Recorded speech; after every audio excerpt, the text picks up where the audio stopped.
नमस्कार दोस्तों, विश्व यात्रा चैनल में आपका स्वागत है और मैं हूं मनोज वार्ष्णेय। आज हम भगवान श्री राम की नगरी अयोध्या आए हुए हैं और आपके साथ दर्शन करेंगे भगवान श्री राम के। दोस्तों, प्रभु श्री राम की नगरी अयोध्या उत्तर प्रदेश में पवित्र सरयू नदी के तट पर स्थित है। अयोध्या प्राचीन भारत के सबसे पवित्र 7 शहरों में से एक है। यह शहर प्राचीन समय में साकेत के नाम से भी जाना जाता था। सूर्यवंशी राजा दशरथ के पुत्र मर्यादा पुरुषोत्तम श्री राम का जन्म अयोध्या में ही हुआ था, इसलिए अवध क्षेत्र की पूर्व राजधानी अयोध्या के प्रति श्रद्धालुओं के हृदय में विशेष आस्था है। हमें भी अपने मित्रों के साथ इस पावन भूमि को स्पर्श करने का और प्रभु श्री राम तथा उनके अनन्य भक्त श्री हनुमान जी के दर्शन करने का सौभाग्य प्राप्त हुआ। अयोध्या पहुंचने से पहले हमें बिल्कुल भी अंदाज नहीं था कि हमें प्रभु राम के दर्शन करने में कितना समय लगेगा। अतः हम सुबह लगभग 8 बजे सबसे पहले प्रभु राम के दर्शन करने गए और लगभग 40 मिनट में दर्शन करके हम मंदिर परिसर से बाहर आ गए। मंदिर बहुत ही भव्य, विशाल व सुंदर बना है। मंदिर निर्माण के कार्य की उच्च गुणवत्ता स्पष्ट रूप से अनुभव हो रही थी। प्रभु का चेहरा चंद्रमा के समान सौम्य, कांतिवान, कोमल और सुंदर। आंखें बड़ी बड़ी कमल के समान, चेहरे पर सुडौल बड़ी नाक तथा मंद मंद मुस्कान वाले होठ, अति सुंदर रत्न जड़ित श्रृंगार में राजसी ठाठ बाट के साथ प्रभु बहुत ही सुंदर, मनभावन और चित्ताकर्षक दिख रहे थे। प्रभु श्री राम के दर्शन करने के बाद हम श्री राम के अनन्य भक्त श्री हनुमान जी के दर्शन करने हनुमानगढ़ी गए। 10वीं शताब्दी में बना यह एक प्राचीन और महत्वपूर्ण मंदिर है। यहाँ पवन पुत्र हनुमान जी की दक्षिण मुखी प्रतिमा विराजमान है।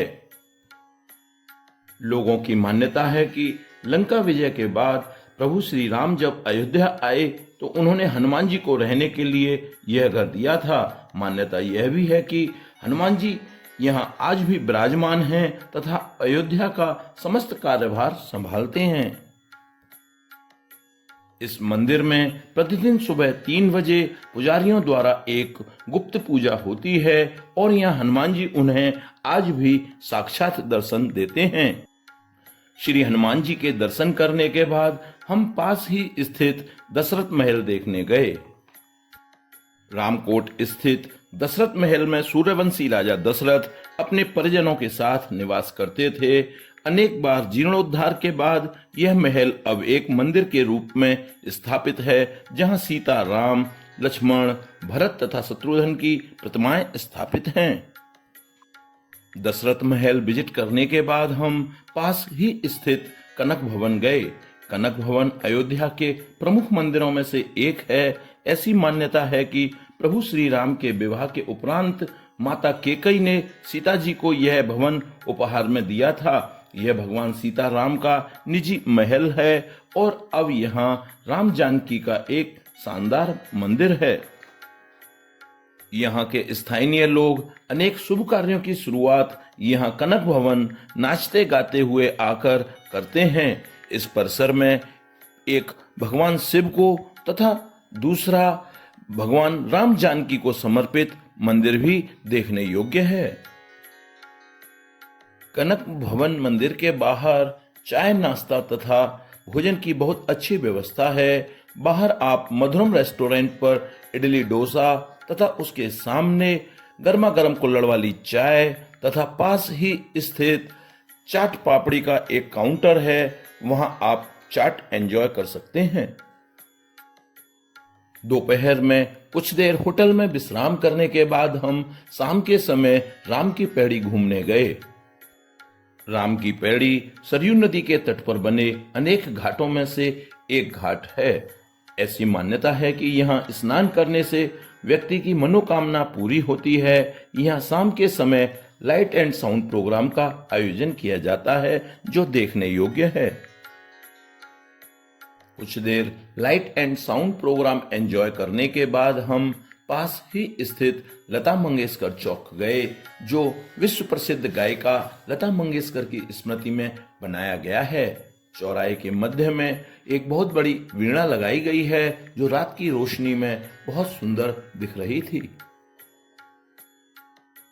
होटल में रात्रि विश्राम करने के बाद हम सुबह अयोध्या के आसपास कुछ ऐतिहासिक महत्व के मंदिर विजिट करने गए।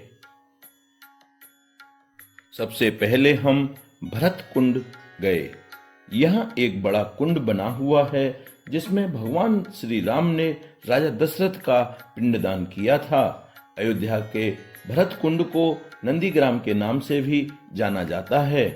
भगवान राम के वनवास के दौरान राजा भरत ने अयोध्या के बजाय भरत कुंड में रहकर श्री राम की चरण पादुका रखकर 14 वर्ष तक अयोध्या का कार्यभार संभाला था। 14 वर्ष के वनवास के बाद प्रभु श्री राम जब अयोध्या वापस लौटे थे, तो इसी स्थान पर भरत के साथ उनका मिलाप हुआ था और यहाँ श्री राम भरत मिलाप मंदिर स्थित है। भरत कुंड के पास एक प्राचीन वट वृक्ष भी है, जहां भरत ने कठोर तपस्या करी थी। यहाँ एक कुआं भी स्थित है, जिसमें भरत ने 27 पावन तीर्थ स्थलों का जल लाकर एकत्र किया था। यह पवित्र जल आज भी उपलब्ध है और यहाँ श्रद्धालु बड़ी श्रद्धा और निष्ठा से इस जल का आचमन करते हैं।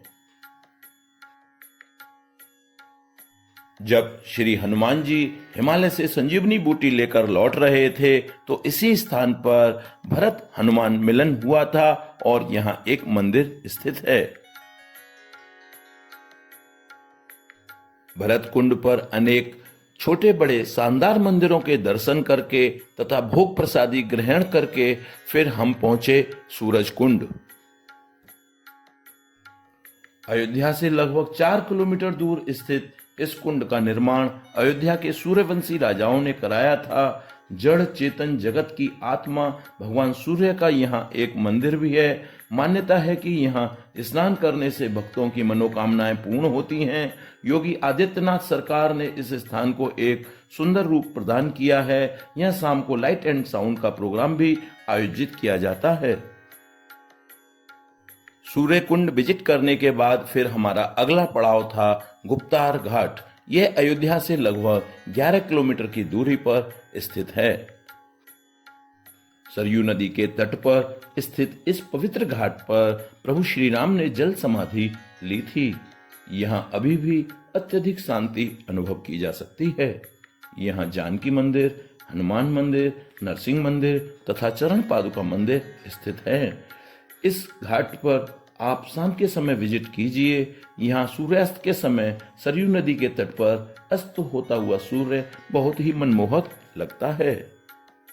दोस्तों, वैसे तो आप अयोध्या वर्ष में किसी भी समय जा सकते हैं, लेकिन यहाँ जाने का बेस्ट सीजन अक्टूबर से मार्च तक होता है।